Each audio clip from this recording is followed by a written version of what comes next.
Hello there. Welcome to Capping Corner. We're going to take a look at a Peter Pan stakes at Aqueduct, and I'll try to go through it quickly. So I'm not going to take too much time. We're going to start off with the favorite Captain Cook, and we'll go on from there. And then I'll see you guys for the Preakness preview. But first, let's go over the Peter Pan. The favorite in the Peter Pan stakes might be Captain Cook because he comes out of the Wood Memorial, won by Rodriguez. And there's nothing really wrong with him except, well, he burned money as the favorite in the Wood Memorial. And I know he faded at the end. I guess you could excuse it because he was trying to press Rodriguez, who is a good horse. Let's watch the race. We see them on the far turn. Rodriguez is on the lead. Captain Cook is right beside him.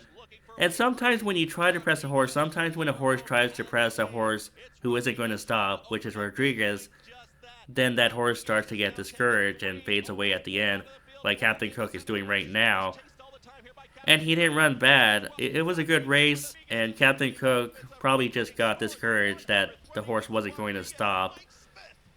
And he barely holds off McAfee at the end for fourth. And I'm going to talk about McAfee in a second. But in this race, there isn't that much speed on paper, from what I can tell. Like, if we go down here to the early pace of the last race, normally if there's a race with a lot of speed, on Breeze you would see horses that have like 100 plus speed figures for the early pace last race category. And here you see none of them have it. You see Bassimo has a 97 because he was in the Louisiana Derby, which was a fast-paced race. And then you have Breyer Tons Baytown. I don't even know how to pronounce his name. First pitch, he might be cheap speed. And then Captain Cook, who has a 92 early pace last race. So there isn't a lot of fast pace in this race. And maybe Captain Cook can take advantage of the fact that he's not going to have to press Rodriguez. He's a contender, but he's not my top choice. Now let's talk about McAfee. He was fifth in the Wood Memorial, but as I showed, he was coming at the end and he almost caught Captain Cook for fourth. And something you want to note about the Wood Memorial under 1C and 2C is the -2.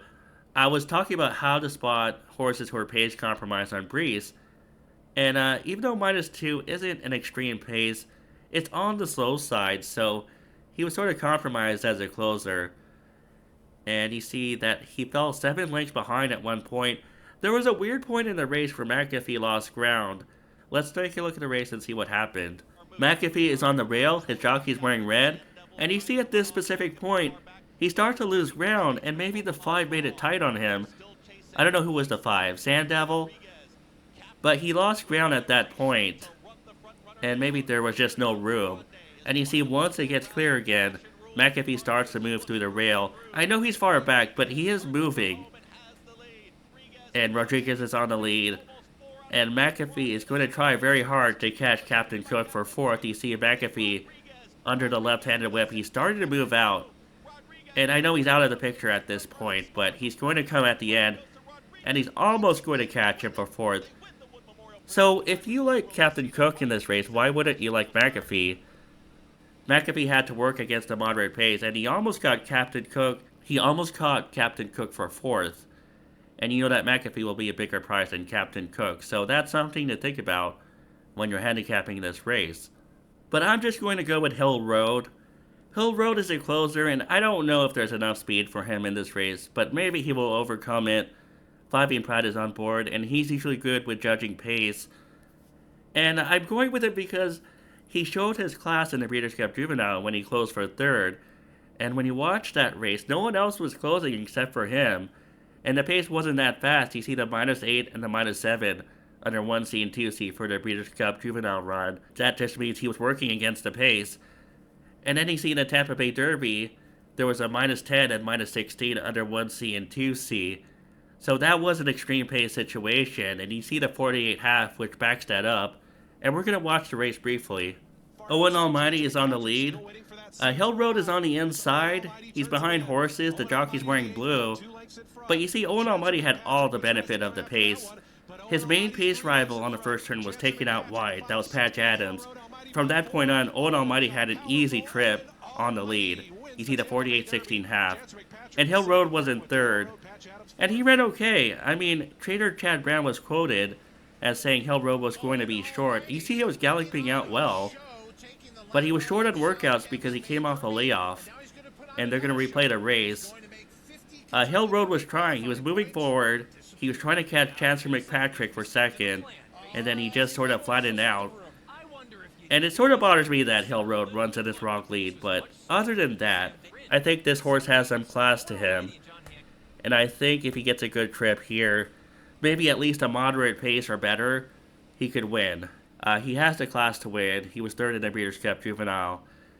And I just think he's going to be more fit and more prepared to run his race this time. Hill Road is my choice in the Peter Pan Stakes.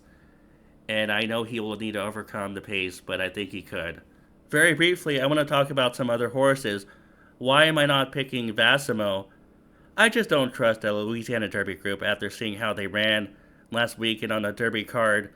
Yinzer and Chunk of Gold. Chunk of Gold ran okay. Yinzer did not run okay. Furio did not run that well.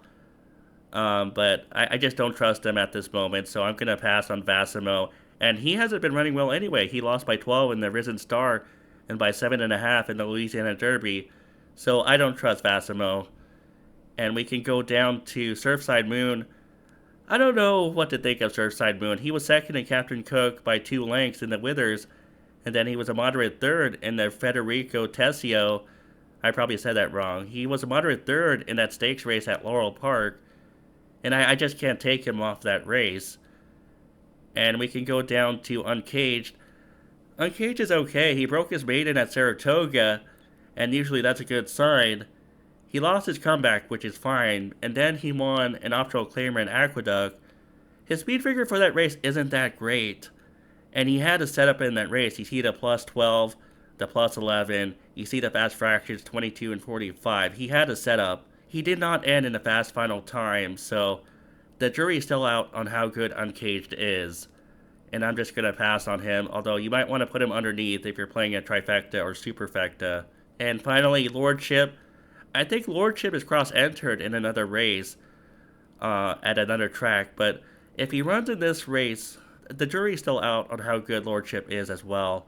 He won his maiden race at Tampa Bay Downs, but it wasn't that fast of a race. Brees only gave that race an 80, and he had a setup too. You see the plus 13, the plus 8. He was 5th by 5.5 lengths off the pace in the first call, so he had a setup in that race. I want to see another one from him and see what he does, but for now, I'm going to pass on Lordship. He's not for me. In any case, Hill Road is my choice in this race. McAfee and Captain Cook, they both have a chance as well, but I prefer Hill Road, and those are the 3 horses you want to think about.